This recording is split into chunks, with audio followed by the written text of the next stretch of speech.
the 9th Assembly was described as a rubber stamp. That you were part of the 9th Assembly. Yeah. But this 10th Assembly now has taken the trophy, the baton from you guys. It is called worse than a rubber stamp because everything the president brings is passed. Electoral Act, nobody saw it until it was passed. But then, you know, in a Pyrrhic note of, irony, those who quickly did that hatchet job, they become the victims. Your fellow Edo man, Professor Yombere has become a victim, and so many others. Anyway, my question is, how did you get to this point where even loans, approval for loans, the letter is read 10 a.m., by 2 p.m., it is passed for 1 billion plus, and we're in this mess where, how did the National Assembly lose its teeth of oversight? You see the 8th Assembly, 2015 to 2019. And Dogara. The now president had his people, Bajaber Milaya for the House and Lawa for the Senate. And then they wanted Buhari then to come talk to them in International Conference Center, ICC. Buhari just arrived from the trip and did not go there. Yes, before we were going to elect them that day. Buhari did not go there, and what happened? So we did our own bidding, and then we voted for those ones. They were members of APC. But because of they saw the way Buhari was giving them instruction, like, look, no, this is not right. And then later, they became members of PDP because they started fighting the executive for most of these things. We could debate bills and motions on the floor of the House then.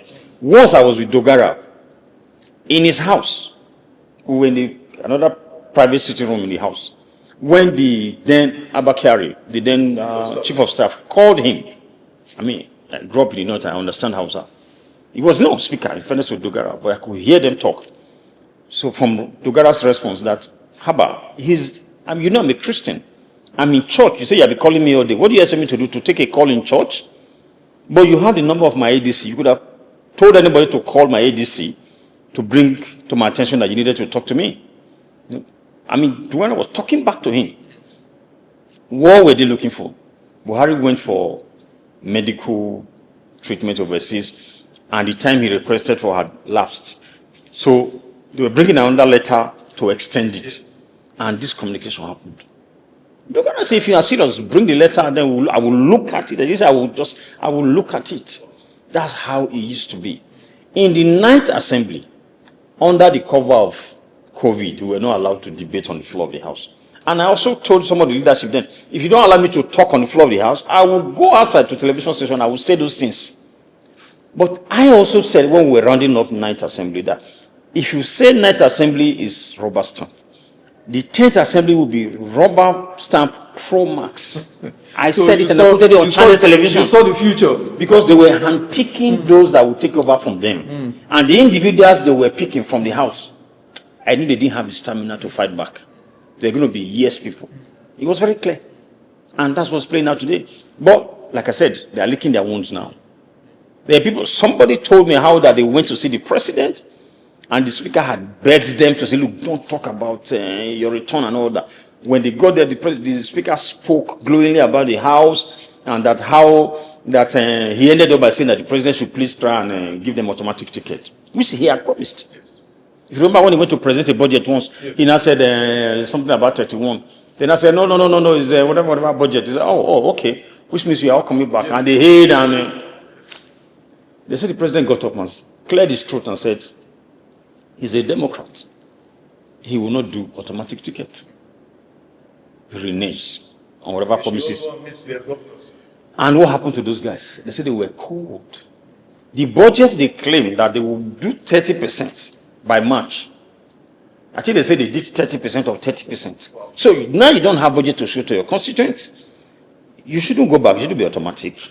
But yes, he's a Democrat. Allow for a free, fair, and credible primaries. But the 7 members didn't even have anything to show in their constituency, unless those that had juicy committees. So they're able to do empowerment. One will call juicy committee. What does that mean? You are still taking money from the MDAs, ministry, departments, and agencies. Because you are heading a big committee, you're able to twist them for things they are not doing right, and you get a lot of money to go and do empowerment in your constituency. Let me ask you, Honorable, as we wind down, part of the job of the National Assembly is oversight, of course, critical function of the National Assembly. This coastal highway, the single largest contract in the history of Nigeria, 15 trillion naira, over 10 billion US dollars, was passed without respect for due process, without even the National Assembly oversighting it and all of that. And then the second issue is overlapping budgets, 2024, 2025, 2026. We don't even know which one now is in force. And then, saddest of all, 2025, the capital expenditure budget for Ministry of Health, Federal Ministry of Health, is about 250 billion naira. What the ministry actually got from the minister's mouth himself is 35 billion naira. Can you explain where's the capital component of the budget going to? That's the biggest problem. So we say we have made savings from unifying the exchange rate and then the removal of subsidy. Even the last subsidy they have removed. So we are paying more now. Those of us that say we are in band A. I just came from Kigali some 2 weeks ago or 3 weeks ago.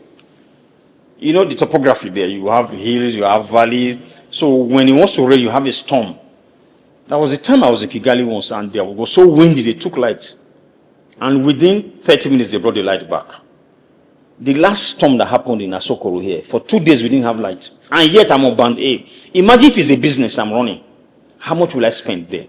So the point I'm making is, you are supposed to have made savings from all these subsidy removers. Where is the money?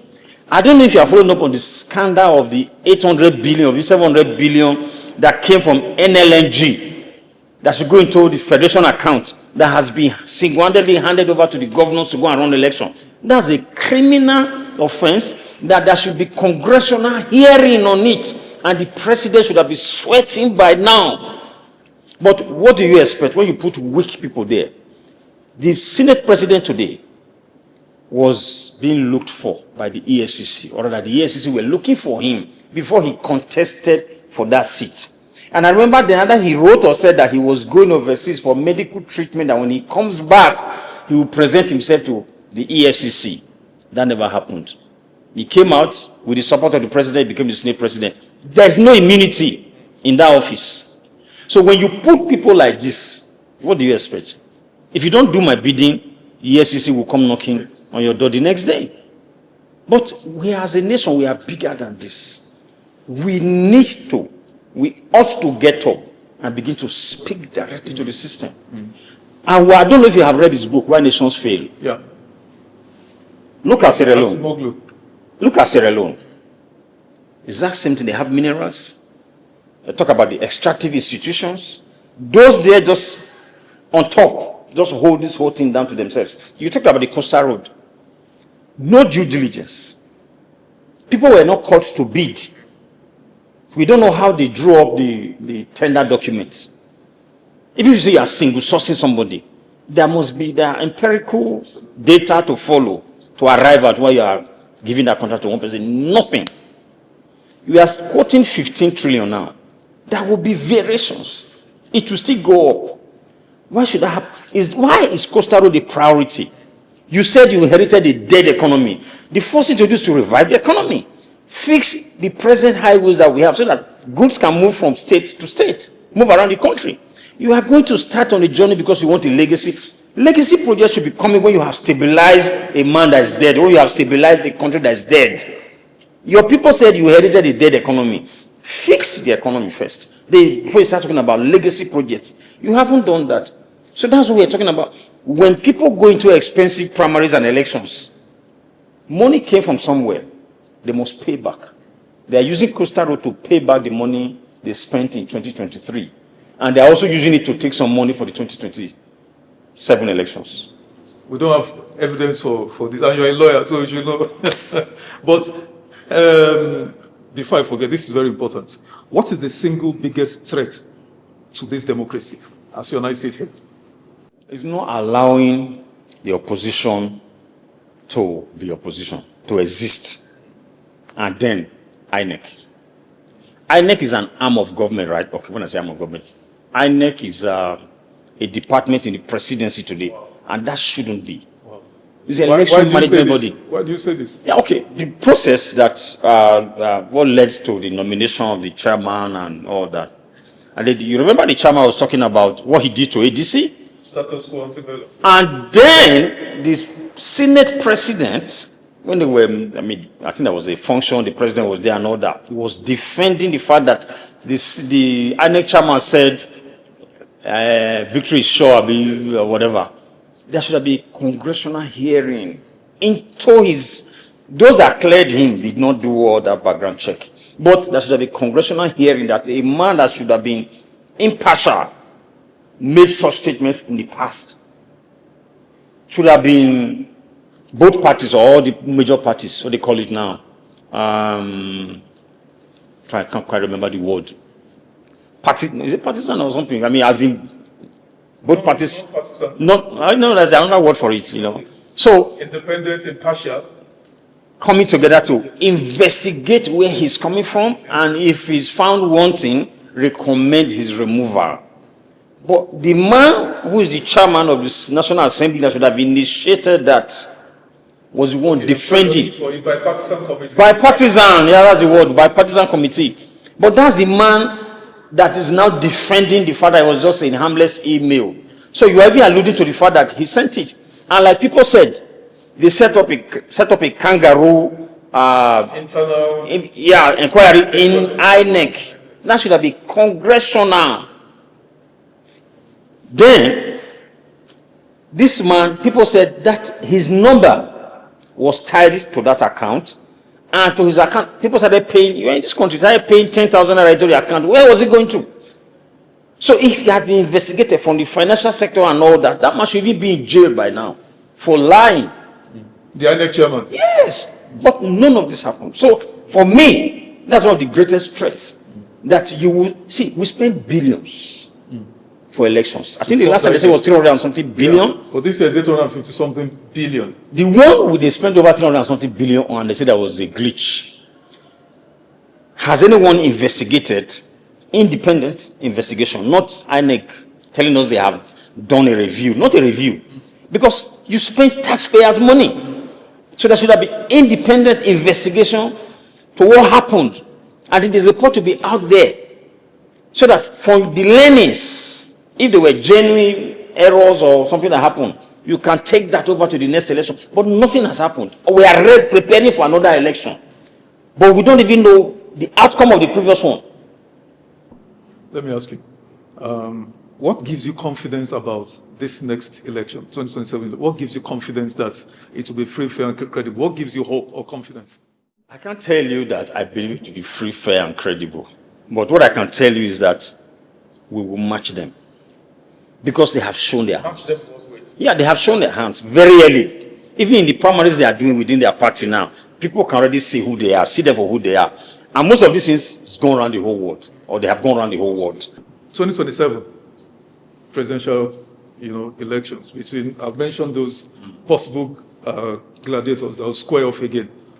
How do you see it? In what scenario do you see President Tinubu losing that election? In what scenario do you see any of the other, Peter Obi or Atiku or whoever, Mechi wins? How does that ever play out? The president will lose the note. That's why I keep saying there's a free, fair, and credible election. Yes. People have. Does anyone want to experience another 4 years? Okay, he's barely 3 years now. By 2019, it will be 3 years. Yes. With what has happened in the last 3 years, will anybody want another 3 years of this? I can tell you nobody wants it. I read somewhere that 1 kg of cooking gas is 1,700 naira now. How many homes can afford this? And we're talking about deforestation. So what do you expect those in the village to do? Go in there and cut down all the trees. So nobody wants another 3 years of this government. So if there's a free, fair, and credible election, he will struggle to get 25% in any state, even Lagos. So where is he going to win? Like Erufai said, there's no pathway for this president to go back to the villa. He's not there. So we'll be talking about somebody like Atiku taking the core note. But the core note alone will not give you the votes to go to the villa. That's why people might say we are deluded. That's why I think Obi is the next president of Nigeria. Even the youths, you heard Kwankwaso saying that the daughter wanted him to work with Peter Obi. Absolutely. Erufai's children, you have heard them talk about Peter Obi. So even in the north, there are children that are educated are beginning to speak up. Because why are we talking about Peter Obi? We want good governance. The young people want a future, not geriatrics coming that they are on their last lap. Because the laws and the governance now, they will not benefit from it. Not that that's not why they don't care, but if you're not going to be if you're not going to be alive in the next 10, 20 years, also it's only God that determines that. That's not to say you will not do the right thing. But for a young man that is in his 30s or in his 40s, you that you are in your 80s, you are the one making laws and determining what will happen to him in the next 40 years. Where does that happen? What are you campaigning for this time? You're running for office? I'm running for Senate. Okay, in 2027? Yes, 2027. What constituency is that?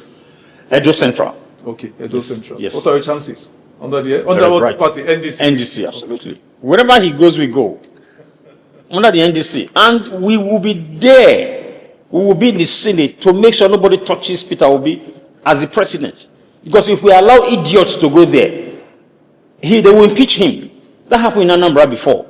But we will not allow it. The man has only 4 years. But that also means you also become a rubber stamp to Peter Obi, so that anything he brings will be passed. From the way the man is. Good or bad? No, we will query it. But some of us will be there to advise him on what to do.